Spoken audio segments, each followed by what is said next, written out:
Good morning বন্ধুরা, আজকে আমার ফার্স্ট ব্লগ। আর আজকের ফার্স্ট ব্লগটা তোমাদের সবার সাথে শেয়ার করতে চলেছি। তো এখন ঠান্ডার সময়, আর ঠান্ডার সময় সকাল সকাল আমার পরিবারের সবাই মিলে আমরা বেড়াতে চলে এসেছি। তো কোথায় এসেছি তোমাদের সবটাই দেখাবো, বলবো নয়। তোমরা পুরো ভিডিওটা দেখো, তাহলেই বুঝতে পারবে আমরা কোথায় যাচ্ছি। তো সবার প্রথমে আমরা বাসে উঠেছিলাম, তারপরে বাস থেকে নেমে আবার একটা টোটো ধরে নিলাম। আর চারি সাইডে তোমাদেরকে দেখাবো সুন্দর একটা গ্রামীণ পরিবেশ। আমাদের এখানে এসে তো দারুণ মজা হচ্ছে, আর তোমরাও পুরো ভিডিওটা দেখো, তবে তোমাদেরও প্রচুর মজা হবে। আর আমি নিজে মুখে বলবো না, তোমাদের দেখাবো বলেছি। তো তোমরা দেখতে থাকো আমরা কোথায় যাচ্ছি।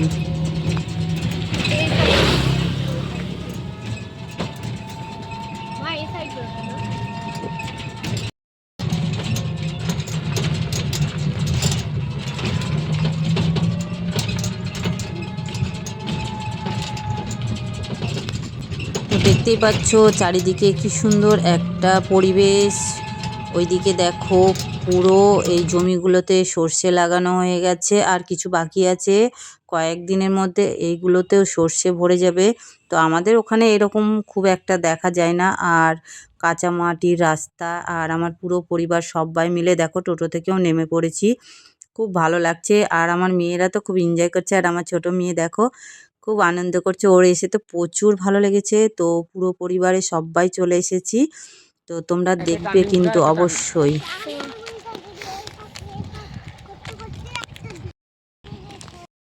ছবি তুলে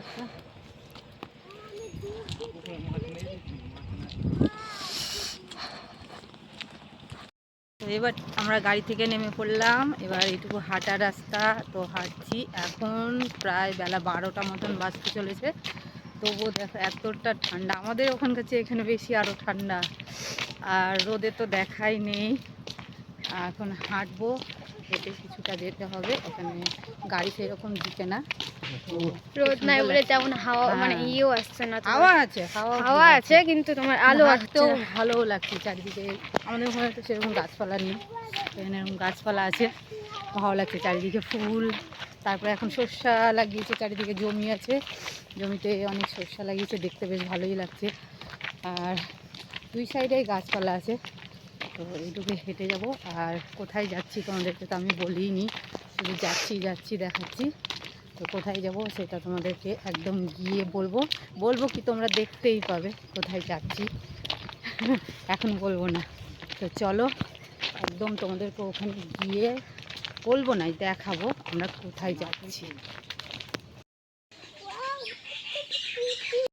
তো আমরা রাস্তা দিয়ে হাঁটতে হাঁটতে দেখছি একটি দিদিভাই কি সুন্দরভাবে দেখো হাওয়াতে ধান বের করছে। তো আমার খুব ভালো লাগলো। তো দিদিভাইটা রাজি হচ্ছিল না, তবুও জোর করে তাকে একটু ক্যামেরাবন্দি করেই নিলাম। আর এদিকে দেখো, যেহেতু আমাদের ওখানে এইসব দেখা যায় না, একটু গ্রামেই এইগুলো পাওয়া যায়। তো অনেক মুরগি ছিল, বড় বড় বেশ, মুরগিটা বেশ বড়। আমার মেয়ে বললো মা দেখো মুরগি। তো আমি যে ঠিক আছে চল, তুইও দেখে নে, আর আমি তার সাথে সাথে একটু ক্যামেরাবন্দিও করে নিই।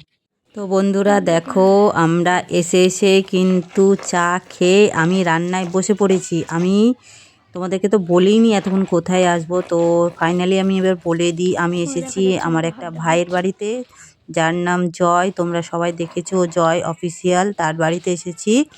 আর ভাই দেখো চা খাওয়ার পরে নিয়ে চলে এসেছিলো পেয়ারা মাখা। তো পেয়ারা মাখাগুলো দারুণ হয়েছিল, ফাটাফাটি, সেটা খেয়ে নিলাম। আর এদিকে দেখো ভাত বসিয়ে দেওয়া আছে উনুনে, যেহেতু গ্রামের সাইডে, তো উনুনে রান্না টান্না করা হলো। তো আগেই ভিডিওটা করতে হতো, তো আমার ভিডিওটা করতে দেরি হয়ে গেছে। আমি রান্নাও করে নিয়েছি আর সবাইকে খেতেও দিয়েছি। তারপরে মনে পড়ছে, এ মা, আমি তো তোমাদের এগুলো তোলাই হয়নি। তো আমি নিজেই রান্না করেছি। ভাই বলেছিল দিদি তোর হাতে রান্না খাবো।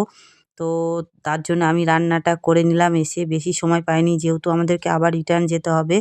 তো তাড়াতাড়ি করছিলাম, খাওয়া দাওয়া করে আবার আজকে যেহেতু আমরা বেরিয়েছিলাম রবিবারে, তো রবিবারে না সন্ধ্যা হয়ে গেলে সেরকম একটা গাড়ি পাওয়া যায় না। তো খাওয়া দাওয়া করে আর দেরি করিনি, ভাইয়ের বাড়ি থেকে বেরিয়ে পড়েছি। তো দেখো চলে যাচ্ছি, এখন অনেকটাই বেলা পড়ে গেছে, তোমরা হয়তো বুঝতে পারছো না ক্যামেরাতে, যেহেতু শীতের সময় তাড়াতাড়ি অন্ধকার হয়ে যাবে। তো আজকের ব্লগটা এই পর্যন্ত বন্ধুরা, টাটা বাই বাই।